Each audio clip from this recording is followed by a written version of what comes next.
আমরা এখন আছি, আমার পিছনে যে পাহাড়টা দেখতেছেন এটা হচ্ছে মেঘালয়। আর এই মেঘালয় যদি আমরা যাইতে যাই তাহলে আমাদের প্রথম কি করতে হবে, পাসপোর্ট বানাইতে হবে, ভিসা করতে হবে, তারপরে ইন্ডিয়া যাইতে হবে। ইন্ডিয়া থেকে আইসা এই মেঘালয় দেখা যাবে। আর আমরা মেঘালয় দেখতেছি কোথা থেকে আইসা, আমরা আছি ময়মনসিংহে হালুয়াঘাটের গাবড়াখালি পাহাড়।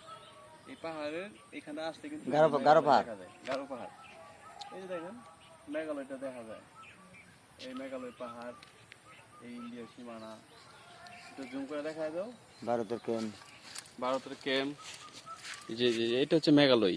মেঘালয়ের যে পাহাড়টা আমরা শুনি বা টিভিতে দেখি, এই সেই মেঘালয়।